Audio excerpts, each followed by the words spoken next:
Hi, I'm Janani Kishore. இன்னைக்கு நம்ம shaving டிப்பா எப்படி பாபின் வைண்ட் பண்ண போறோம் அப்படிங்கிறத பார்க்க போறோம். ஸோ இதில் நம்ம 3 மெத்தட்ஸ் யூஸ் பண்ண போறோம். என்னென்ன மெத்தட்ஸ் அப்படிங்கிறத நம்ம இந்த வீடியோவில் பார்க்கலாம். ஸோ ஃபர்ஸ்ட் வந்து நம்மளோட ஸ்பூல் பின்ல நம்ம வந்துட்டு த்ரெட்டை போட்டுட்டு பின்புறமா, அதாவது நம்மளோட த்ரெட் கைடுன்னு சொல்லுவோம் இதை.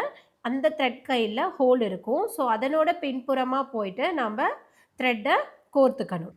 ஸ்பூல் பின்ல போட்டுட்டு த்ரெட் கைடில் போட்டதுக்கப்புறம் வந்து இந்த மாதிரி மிஷினில் நமக்கு ஒரு பாபின் வைண்டருக்கான கைடு கொடுத்துருப்பாங்க. ஓகேங்களா?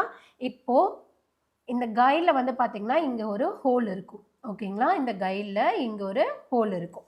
இதில் நாம் இப்போது நம்மளோட த்ரெட்டை கோர்த்துக்கலாம். நம்மளோட த்ரெட்டை கோர்த்ததுக்கப்புறம் வந்து பார்த்திங்கன்னா நம்ம இதை இழுத்துக்கலாம். இந்த மாதிரி இழுத்துட்டு இந்த மாதிரி நமக்கு ஒரு வீல் பொசிஷன் இருக்கும். இங்கே வந்து பார்த்திங்கன்னா இந்த மாதிரி வீல் பொசிஷனில் நமக்கு இது இருக்கும். ஸோ நம்ம இந்த வீலை இப்படி சுற்றிக்கலாம். த்ரெட்டை கோர்த்துட்டு இதை அப்படியே எடுத்துகிட்டு போயிட்டு இப்படி சுற்றிக்கலாம். ஓகேங்களா? ஸோ சுற்றி இப்படி இழுத்திங்கன்னா நமக்கு த்ரெட்டு வரும். ஓகேங்களா? கைடில் போட்டதுக்கப்புறம் இந்த மாதிரி பாபின் வைண்டர் நம்ம மிஷினில் கொடுத்துருப்பாங்க. இந்த மாதிரி ஒரு ஸ்ட்ரிங் மாதிரி இருக்கும். நெக்ஸ்ட் இந்த மாதிரி ஒரு கம்பி மாதிரி இருக்கும். ஓகேங்களா? இப்போ நம்ம இதில் நம்மளோட பாபினை அதில் இன்செர்ட் பண்ணிக்கலாம். பாபினை இந்த மாதிரி போட்டதுக்கப்புறம் நம்மளோட பாபினை ப்ரெஷர் கொடுத்து இந்த மாதிரி உள்ளே தள்ளிக்கணும். ஓகேங்களா? தள்ளினதுக்கப்புறம் இந்த மாதிரி பாபினை தள்ளினதுக்கப்புறம் நம்மளோட த்ரெட் இருக்குது இல்லைங்களா, அங்கேருந்து எடுத்துகிட்டு வந்த த்ரெட்டை ஒரு 5-6 டைம்ஸ் நல்லா ஸ்ட்ராங்காக டைட்டாக வந்துட்டு சுற்றி விட்டுக்கலாம். 6 more டைம்ஸும் நீங்கள் பண்ணலாம். ஸோ சுற்றி விட்டுக்கலாம். சுற்றி விட்டுட்டு இந்த ஸ்ட்ரிங் இருக்குது இல்லைங்களா, இதை நல்லா இப்படி டைட் கொடுத்துக்கலாம். ஓகேங்களா? பெடலில் ப்ரெஷர் கொடுத்துக்கலாம். இந்த மாதிரி கொடுத்திங்கன்னா நமக்கு பாபின் வந்து அழகாக வைண்ட் ஆகிட்டு வரும்.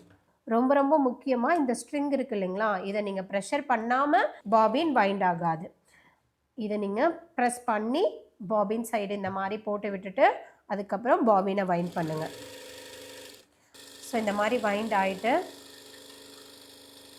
அதுவே ஸ்டாப் ஆகும். ஓகேங்களா? வைண்ட் ஆனதுக்கப்புறம் அதுவே ஸ்டாப் ஆகும். எப்படின்னு பார்க்கலாம். அதுவே ஸ்டாப் ஆகிடுச்சு. எப்போ பாபின் வந்து ஃபில் ஆகுதோ அப்போ இந்த ஸ்ட்ரிங்கால் இங்கே இருக்க முடியாது. ஈஸியாக அது வந்து ரிமூவ் ஆகிடும்.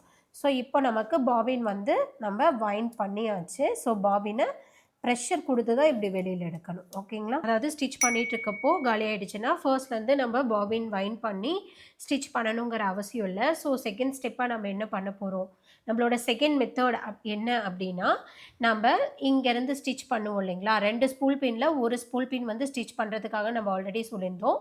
ஸோ இங்கேருந்து நம்ம என்ன பண்ணுவோம், நம்ம ஸ்டிச் பண்ணுறதுக்காக இங்கே வந்துட்டு த்ரெட்டை கோர்த்து வச்சுருப்போம். இப்போ நம்ம இதை என்ன பண்ண போகிறோம்னா கட் பண்ண போகிறோம். இந்த மாதிரி கட் பண்ணிவிட்டு நம்ம நெக்ஸ்ட்டு என்ன பண்ண போகிறோம், நம்ம பாபினை இதில் நம்ம பாபின் வைண்டரில் போட்டுட்டு நம்ம ஃபஸ்ட்டு பண்ணோம் இல்லைங்களா ஒரு ஸ்டெப்பு, அதே மாதிரி நம்ம பாபின் வைண்ட் பண்ணலாம். ஓகேங்களா? ஸோ இது இன்னுமே ஈஸியாக இருக்கும். இந்த மாதிரி பாபினை வைண்ட் பண்ணும் இல்லைங்களா? ஸோ இந்த மாதிரியும் நம்ம பாபினை வைண்ட் பண்ணிக்கலாம். இப்போ நமக்கு என்னது, டைரெக்டாக நமக்கு இந்த பாபின் கையிலேருந்து நம்மளோட ஸ்டிச் பண்ணுறதுக்கான அந்த ஸ்பூல் பின் இருக்குது இல்லைங்களா, அங்கேருந்து நம்ம எடுத்திருக்கோம். ஸ்டிச் பண்ணுறதுக்கான அந்த ஸ்பூல் பின்லேருந்து எடுத்திருக்கோம். ஸோ பக்கத்தில் இருக்கிறது தான் பாபின் வைண்டிங்க்கான ஸ்பூல் பின். தேர்டு மெத்தடில் என்னென்னா, இந்த மாதிரி நம்ம த்ரெட்டை நீடிலில் விட்டு வச்சுருப்போம் இல்லைங்களா, நீடிலில் கோர்த்து வச்சுருப்போம். இதை நம்ம வெளியில் எடுத்துக்கலாம். ஓகேங்களா? இந்த மாதிரி வெளியில் எடுத்துக்கலாம். எடுத்துகிட்டு பாபின் கேஸையும் வெளியில் எடுத்துக்கலாம். மாதிரி பாபின் கேஸையும் வெளியில் எடுத்துக்கலாம். ஸோ இப்போ நம்ம என்ன பண்ண போகிறோம் அப்படின்னா, நம்மளோட இந்த த்ரெட்டை இப்படி கையில் பிடிச்சிக்கலாம். இந்த மாதிரி நம்ம த்ரெட்டை நீடிலேருந்து எடுத்து கையில் பிடிச்சிட்டு நெக்ஸ்ட்டு என்ன பண்ணணும் அப்படின்னா, நம்மளோட பாபின் வைண்டர் இருக்குது இல்லைங்களா, இதில் பாபின் கேஸ் இப்படி போட்டுட்டு நம்ம டைரெக்டாக, அதாவது நம்மளோட லெஃப்ட் ஹேண்டால் நம்ம இந்த மாதிரி கையில் பிடிச்சிக்கலாம். நம்மளோட லெஃப்ட் ஹேண்டில் கையில் த்ரெட்டை பிடிச்சிட்டு ரைட் ஹேண்டில் போயிட்டு சுற்றி விடலாம். நம்மளோட லெஃப்ட் ஹேண்டில் இந்த மாதிரி த்ரெட்டை பிடிச்சிக்கோங்க. நீடில் சைடு எடுத்தோம் இல்லைங்களா, அந்த த்ரெட்டை பிடிச்சிக்கோங்க. நெக்ஸ்ட்டு நம்மளோட ரைட் ஹேண்டில் இந்த மாதிரி ஃபிங்கர் இருக்குது இல்லைங்களா, ஃபிங்கரை இந்த மாதிரி வச்சுக்கோங்க. வச்சுட்டு த்ரெட்டை வைண்ட் பண்ண ஸ்டார்ட் பண்ணலாம். ஓகேங்களா?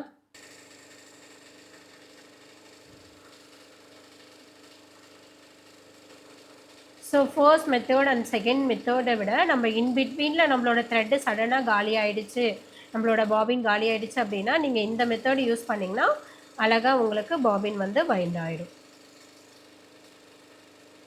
இது வந்து நமக்கு ஈஸியாகவும் முடிஞ்சிடும். ஐ ஹோப் இந்த வீடியோஸ் உங்களுக்கு ரொம்பவே யூஸ்ஃபுல்லாக இருக்கும். அப்கமிங் வீடியோஸ்க்காக நம்மளோட சேனலை மறக்காமல் சப்ஸ்கிரைப் பண்ணி